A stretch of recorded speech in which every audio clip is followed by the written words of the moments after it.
All right, welcome, ladies and gentlemen, to another episode of your favorite sports podcast in the entire world from the ground up. I would like to the record to reflect that I am doing this podcast at 5 something in the morning. The only reason why I'm pointing that out is because I've been doing stuff all day long, and I just want y'all just to let y'all know just how dedicated I am to this show. Because normally I would usually be like, I'm gonna just go to sleep and just record it another day, but I had a lot of content that I needed to get out, and I had a lot of things that on my mind and I wanted to discuss. So I wanted to make sure that I gave you guys an episode. So here it is. I am giving you guys a quality episode, the way that you should expect and should want it and should need it. All that stuff out of the way.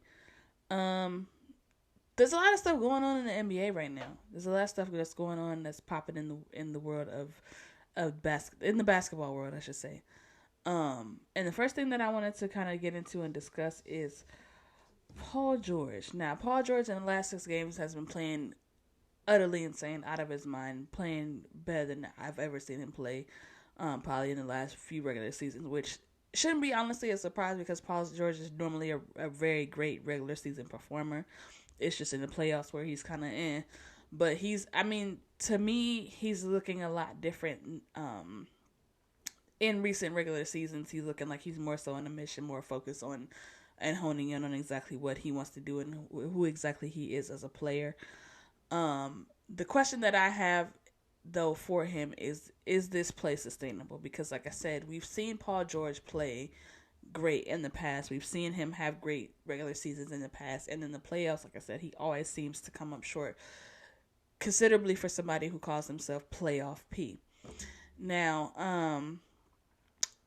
for the sake of competition, I hope that he's able to continue this. However, I'm not all the way convinced. Like, I'm not gonna just super hop on the Paul George train of like him being like an MVP caliber player, or um just kind of falling into the hype or being a prisoner of the moment. Just because I've seen Paul George flame out so much in the playoffs, it's just like I can't get excited over regular season Paul George anymore. Like, it's cool that he's been on a hot streak for these past 6 games, but let's see how that hot streak continues in the first round of the playoffs, or the first couple rounds of the playoffs, or if he can advance his teams to the Western Conference Finals, or even beyond that point. Let's see, like, if that hot streak can maintain up until that point. If that is the case, then I will be the first one to admit and say, Paul George has proven me wrong.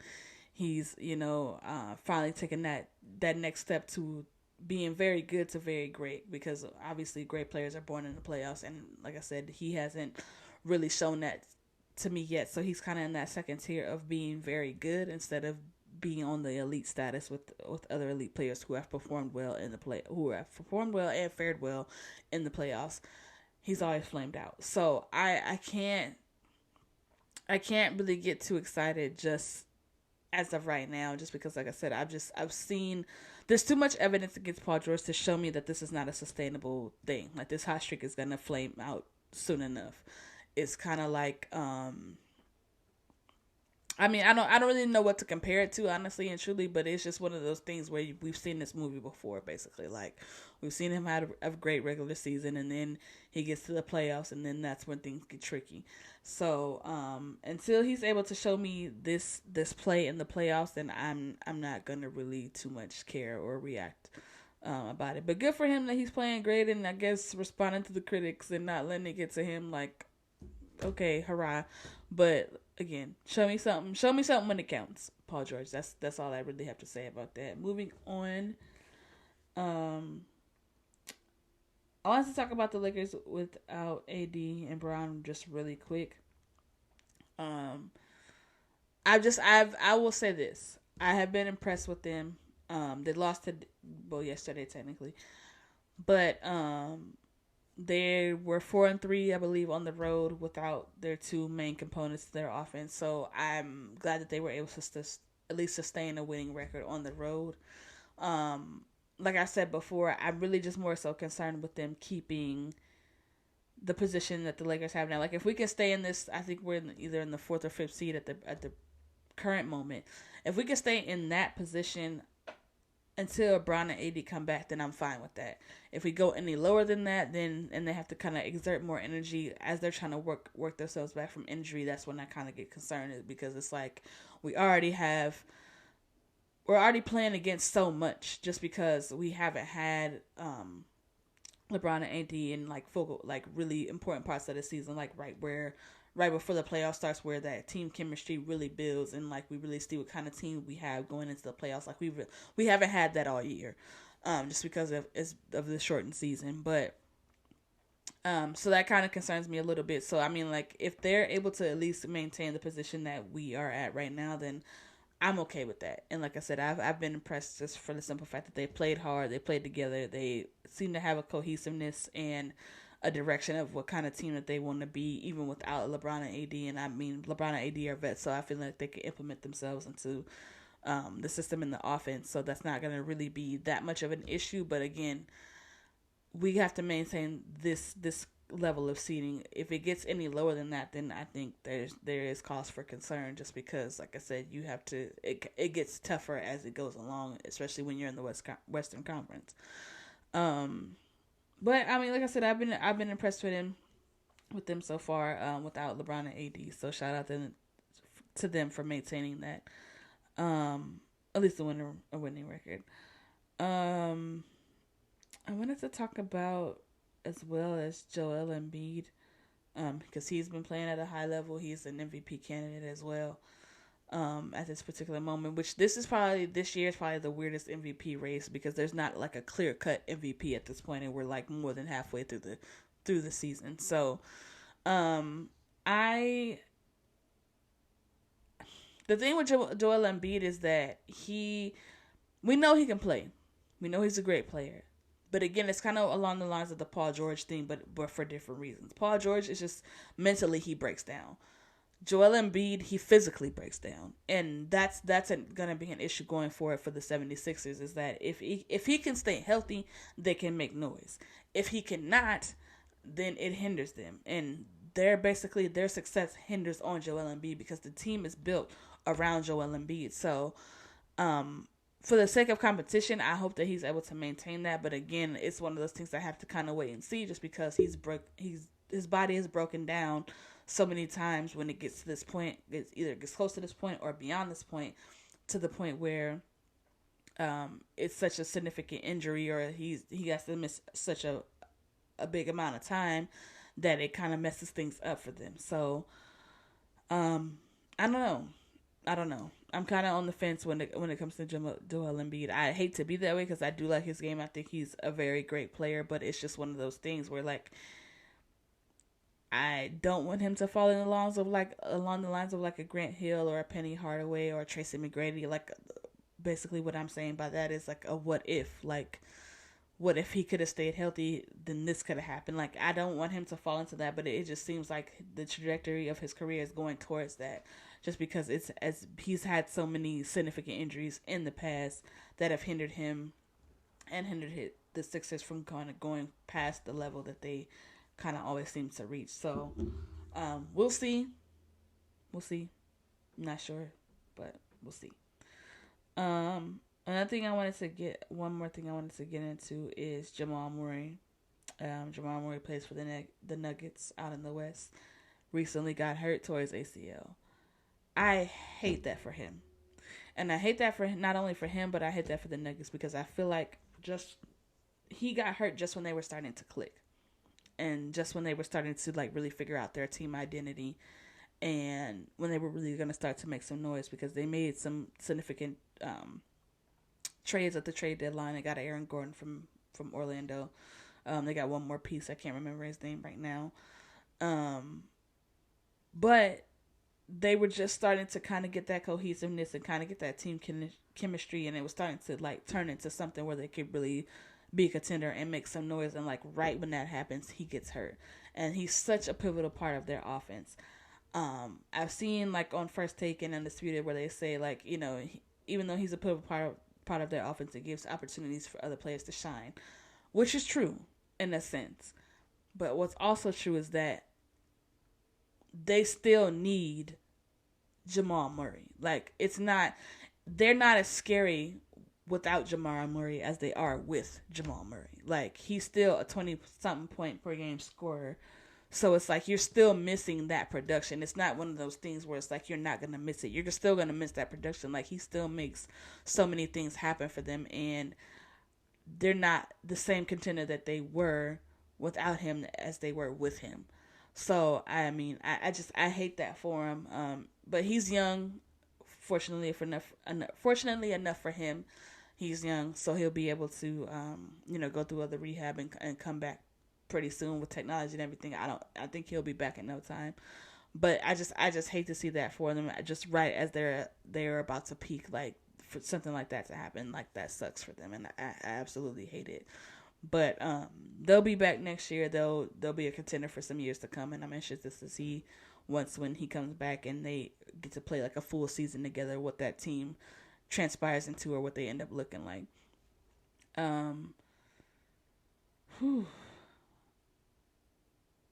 With the Jamal Murray injury, kind of like piggybacking off of that, the shortened season.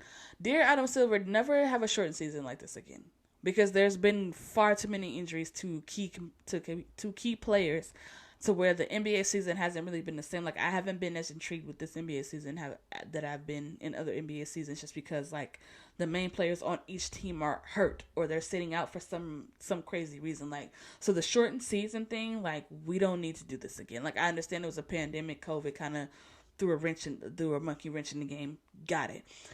However, we don't need to do this shortened season. Like, they need to get at least a good 4 or 5 months off in this next coming season, so that we can get everybody back to full strength and we can see the NBA the way that the NBA is supposed to be. Because this shortened season with everybody getting all these major injuries and everybody getting hurt, I'm not feeling it. Not a fan.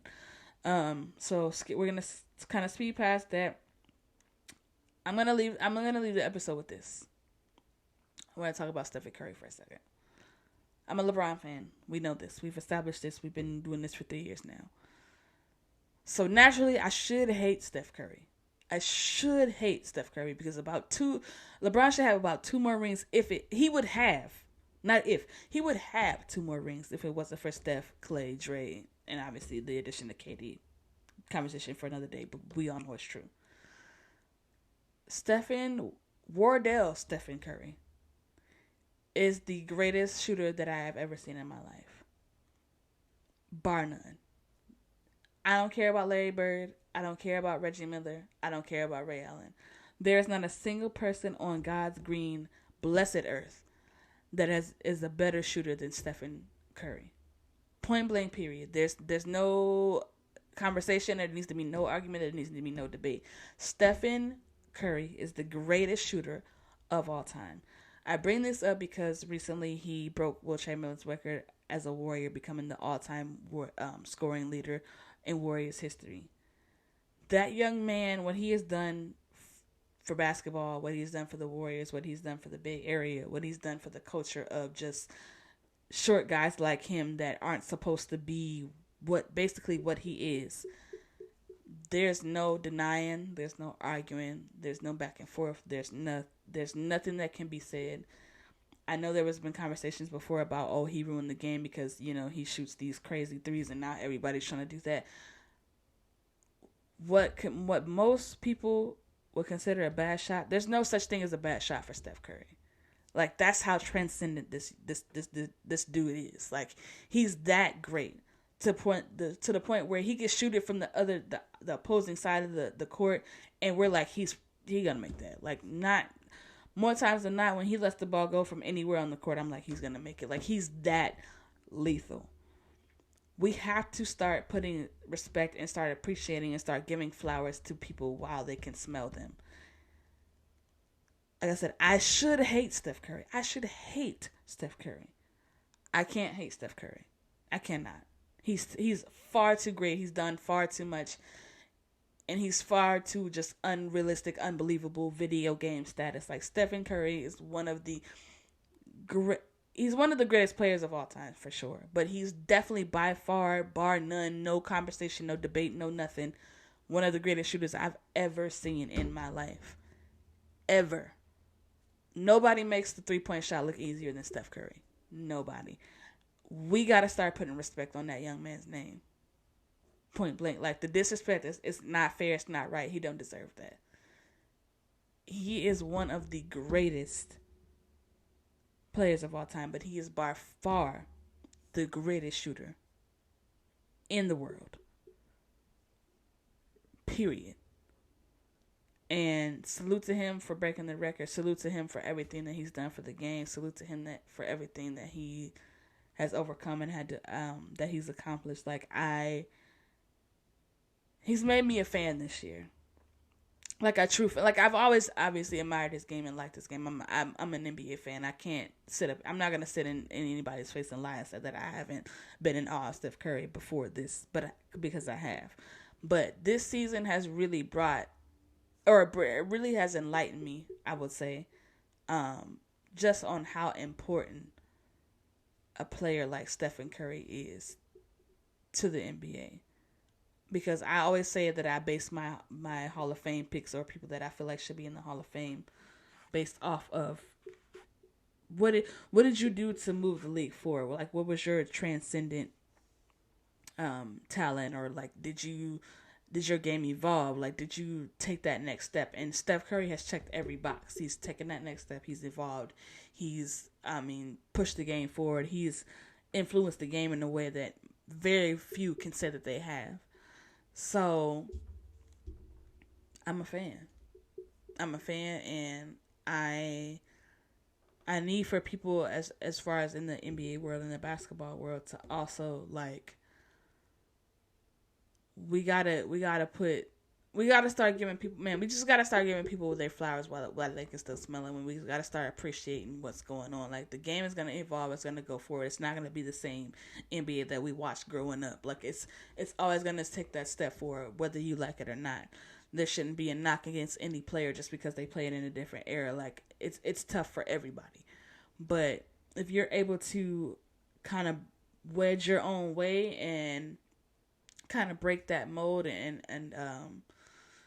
like really shift the NBA culture forward in whatever way, I feel like you should be commended for that, because there's not a lot of players that can do that.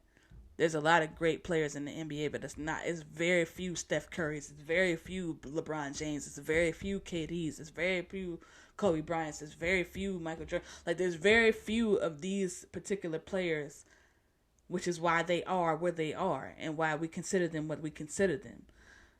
So, with Steph, I know he gets kind of a bad rep just because with KD joining the team, whatever. Like, Stephen Curry was going to be Stephen Curry with or without Kevin Durant. Like, he was going to be the same Steph. He was going to accomplish the same things. Like, he was still going to be in the running for those championships. He was still going to win those MVPs. He still was going to break Will's record. Like, KD didn't do that for Steph. Steph did that for Steph. Like, that's all Steph. So, salute to Steph. You got a new kind of sort of fan, unless you're playing against Bron, then that's out. But we gotta give it up to Wardell, because he liked that for real in real life, and we've seen it too many times to deny it. So that's what it is. But this is this week's episode. I hope that y'all enjoyed, because I have racked my brain all day trying to do this episode. So I hope that y'all fully enjoy it and love it, because there's more episodes to come. The playoffs are on the rise, so we got a lot more stuff to talk about. So be on the lookout for that. I want to say too, really quick, for other people that enjoyed the photo shoot, thank you for all the love and support, the likes, the shares, and comments and things of that nature. That you have no idea what that did for my confidence. So thank you for that. For the people that inquired about shirts and things of that nature, we got shirts coming soon. I'm getting around to it. It's gonna be a couple weeks, maybe like a month or two, if I'm being all the way honest. But they are coming. I do have them, some designs and things of that nature in mind. So once they come out, make sure y'all support. Make sure y'all grab y'all one. And, keep supporting the show. Keep liking, sharing, posting. Make sure that y'all subscribe to the show if you haven't. Or tell somebody, tell a friend to tell a friend to tell a friend to subscribe to the show. And, yeah, man. that's how we gonna do it. And I'm out. I am dead tired, so I'm about to officially close my eyes. I've been doing a lot of things all day. But it's another episode of From the Ground Up. I hope that y'all enjoyed. Peace and love. And I'm out this thing.